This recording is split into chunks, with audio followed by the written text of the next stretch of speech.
अस्सलाम वालेकुम students, first year computer science की आज की इस वीडियो में हम चैप्टर नंबर 5 की एक्सरसाइज के लॉन्ग क्वेश्चंस को डिस्कस करेंगे। और वैसे तो ये बहुत ही सिंपल से 5 क्वेश्चन है, सारे के सारे आपकी बुक में मौजूद हैं, पीछे से कंटेंट इनका मिल जाएगा। मैंने फिर भी डिस्क्रिप्शन में पीडीएफ फाइल शामिल कर दिया, लेकिन फिर भी उसमें भी यही मेंशन है कि आपको फला पेज से ये वाला टॉपिक जो है वो मिल जाएगा। और उसके बारे में अगर कोई इंपॉर्टेंट रिमार्क्स या कोई कमेंट्स हैं तो वो मैंने फाइल में मेंशन कर दिया है। पहला सवाल जो है थोड़ा सा उसका कंटेंट आपको एज इट इज आपकी बुक से नहीं मिलेगा, उसको हम डिस्कस कर लेते हैं। बाकी भी डिस्कस तो करेंगे, लेकिन इनके आंसर जो है वो आपको आपकी बुक से ही मिल जाएंगे। ठीक है, कोई ऐसा क्वेश्चन नहीं है कि जिसका आंसर हमें बुक से नहीं मिलेगा। पहला क्वेश्चन है, explain the role and importance of statistical models in solving real world problems. देखिए, स्टैटिस्टिकल मॉडल्स होते हैं ना, बेसिकली वो मैथमेटिकल रिप्रेजेंटेशन होती है आपके रियल वर्ल्ड के फेनोमेना की। यानी कि हमारा कोई भी जो रियल वर्ल्ड का कोई प्रॉब्लम है ना, तो उसका प्रैक्टिकल जो उसका मैथमेटिकल जो पोर्शन है, जो उसकी मैथमेटिकल रिप्रेजेंटेशन है, हम उसको स्टैटिस्टिकल मॉडल कहते हैं। और ये रियल वर्ल्ड की प्रॉब्लम्स को सोल्व करने में हमारी बहुत ज्यादा हेल्प करता है।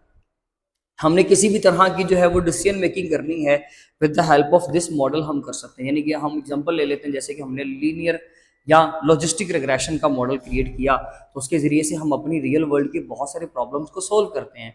दो बॉडीज या दो क्वांटिटीज के दरमियान के रिलेशनशिप को डिस्कस करते हैं। एक चीज के बढ़ने या कम होने से दूसरे के ऊपर क्या इफेक्ट आता है, हम वो डिस्कस करते हैं इन मॉडल्स के जरिए से। तो ये मॉडल हमें कैसे कैसे बेनिफिट देता है, प्रेडिक्शन में हमारी हेल्प करता है, इसके अलावा डिसीजन मेकिंग में हमारी हेल्प करता है, चीज़ों की एफिशिएंसी इंप्रूव करवाता है। अगर हम बेनिफिट्स की बात करें, वैसे तो तकरीबन रोल उसके और इंपॉर्टेंस में ज़्यादा आपको डिफरेंस नज़र नहीं आएगा, क्योंकि उसके जो रोल्स है ना, जो उसका करेक्टर है, जो उसके एक्शंस है, वही उसके बेनिफिट्स हैं।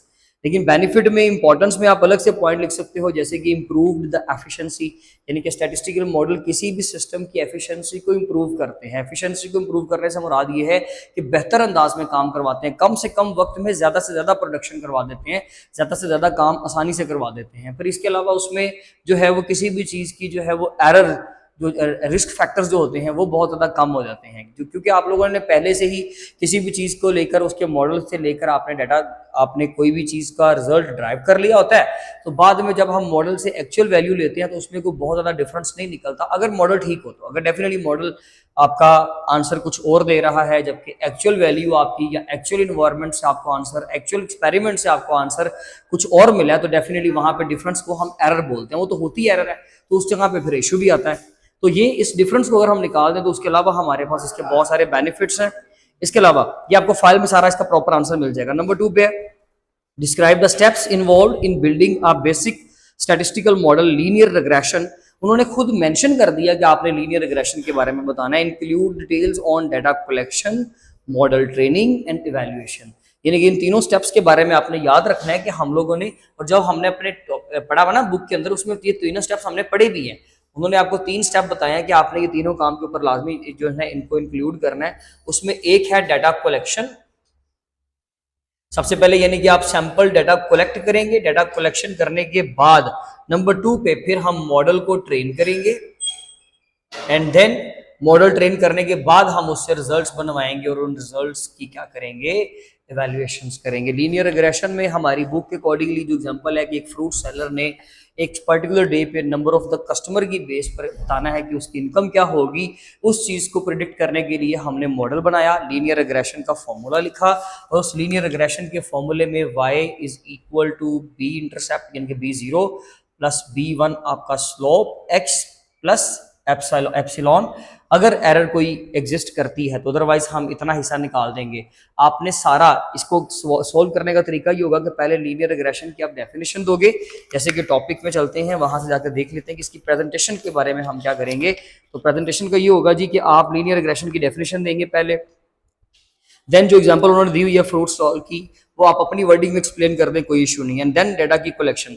डाटा की कलेक्शन में सेम फिगर भी याद करना कोई मुश्किल नहीं है, जो एग्जांपल टेबल 5.3 में उन्होंने दी है ना, पेज नंबर 75 पे टेबल 5.3 पे डाटा उन्होंने कलेक्ट किया, नंबर ऑफ कस्टमर्स और उसकी डेली अर्निंग्स। उसमें एक रिदम पाया जा रहा है, उसमें एक कंसिस्टेंसी है, वो ब्रेक नहीं होनी चाहिए, वो पैटर्न ब्रेक ना हो।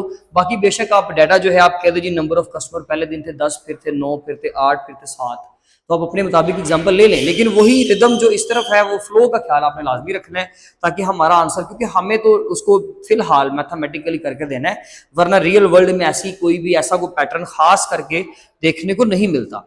ठीक है जी। एंड देन उसके सारे स्टेप्स आप एक्सप्लेन करेंगे। स्टेप्स के अंदर जितना मैथमेटिकल पोर्शन है वो आपने लाजमी लिखना है, बाकी जो भी उन स्टेप्स की एक्सप्लेनेशंस हैं आप अपनी वर्डिंग में कर सकते हो, कोई इशू नहीं है। ठीक है जी। एंड नेक्स्ट आता है हमारे पास एक बहुत इंपॉर्टेंट लॉन्ग क्वेश्चन कंसीडर होगा, याद रखिएगा, क्वेश्चन नंबर जो 2 है। क्वेश्चन नंबर 3 है discuss the types of data visualisation and their uses. हमने विजुअलाइजेशन, डाटा विजुअलाइजेशन के टाइप्स के बारे में बताना है और उनके इस्तेमालात के बारे में बताना है। तो विजुअलाइजेशन में है जी हमारे पास bar chart, line graphs, histograms, scatter plots, box plot. मैंने प्रॉपर डिस्क्रिप्शन में जो पीडीएफ की फाइल शामिल की उसमें लिखा भी है कि इसके अंदर आप अपनी एग्जांपल्स यूज कर सकते हो। जैसे कि मैं आपको एग्जांपल देता हूं, हमने एग्जाम स्कोर और number of hours study use किया स्कैटर प्लॉट्स में। आप इस एग्जांपल को चेंज कर सकते हो, यानी कि एग्जांपल आप अपने मुताबिक यूज कर लें। फिर एग्जाम स्कोर एंड फ्रीक्वेंसी उनकी हिस्टोग्राम में हमने यूज की। तो एग्जांपल जो है वो आप अपनी मर्जी से यूज कर लें, लेकिन आपने एक्स एक्सिस को लेबल लाजमी करना है इस क्वेश्चन के अंदर और वाई एक्सिस को भी लेबल करना है। यानी कि जब हम क्वेश्चन नंबर 3 की बात करेंगे तो उसके अंदर आप डाटा को लेबल लाजमी करेंगे। एक्स एक्सिस के ऊपर आप वैल्यू कौन सी यूज कर रहे हो, फिर आप वाई एक्सिस पे आप कौन सी वैल्यू यूज कर रहे हो और एक्स एक्सिस पे आप कौन सी वैल्यू यूज कर रहे हो, उसको लेबल लाजमी करें। उसको बताएं कि ये नंबर ऑफ स्टडी आवर्स हैं और ये मार्क्स या ग्रेड्स हैं, तो इसके बारे में डिटेल्स आपने लाजमी देनी है। कोई भी हम इसमें से छोड़ नहीं सकते क्योंकि ये सारे ही इंपॉर्टेंट है। अगर कोई लॉन्ग क्वेश्चन में एक आध स्किप करना चाहें तो आप स्कैटर प्लॉट्स को स्किप कर सकते हो या आप लाइन ग्राफ को स्किप कर दे, किसी एक को आप स्किप कर सकते हो, लेकिन ये कोई अच्छा जो है कोई अच्छी रिकमेंडेशन नहीं है। थोड़े से मेथड हमें सारे ही आने चाहिए, बल्कि हमें एक आध ऐड करना चाहिए क्योंकि फर्स्ट ईयर की क्लास है। लेकिन खैर मैंने आपको एक एक्सेप्शनल केस बता दिया कि अगर आप इस तरह का रिस्क लेना चाहें तो ले सकते हैं। Question number 4 explain data collection method. Data के कलेक्शन मेथड्स बताने हैं हम लोगों ने। ये बहुत इंपॉर्टेंट क्वेश्चन है शॉर्ट में, ये यहाँ पर लॉन्ग में आया है, ठीक है, हम उसको तैयार तो करेंगे, लेकिन डाटा कलेक्शन जो है वो एक्चुअली में एक बहुत इंपॉर्टेंट शॉर्ट है जिसमें डाटा कलेक्शन की डेफिनेशन आ जाएगी, सर्वे कैसे करते हैं या ऑब्जर्वेशंस कैसे होती हैं। खैर जी, आपने सर्वे, ऑब्जर्वेशन, एक्सपेरिमेंट तीनों के ऊपर पूरा पूरा नोट लिखना है, आप छोड़ेंगे नहीं। कंटेंट आप थोड़ा बहुत जो आपको एक्स्ट्रा कंटेंट या वर्डिंग फील हो वो आप छोड़ सकते हो, अदरवाइज आपने सारा लिखना है। And the last one is discuss the concept of measure of tendency with example. Measure of central tendency है बेसिकली, जिसमें हमने सेंट्रल टेंडेंसी यानी कि मीन मीडियन मॉड को यूज करना है। डाटा आप अपने अकॉर्डिंग अपने वर्डिंग में जो है वो यूज कर सकते हो। आप अपना डाटा अपने पास से ड्राइव करके उसके अकॉर्डिंगली मीन का आंसर, मीडियन का आंसर और मॉड का आंसर आप दे सकते हो। होप्स हो कि आपको समझ आ गया होगा। कोई क्वेश्चन की क्यूरी हो तो लाजमी तौर पर पूछ लीजिएगा, अदरवाइज इंशाल्लाह अपनी नेक्स्ट वीडियो में मिलेंगे। अपना ख्याल रखें। Thank you so much. अल्लाह हाफिज़।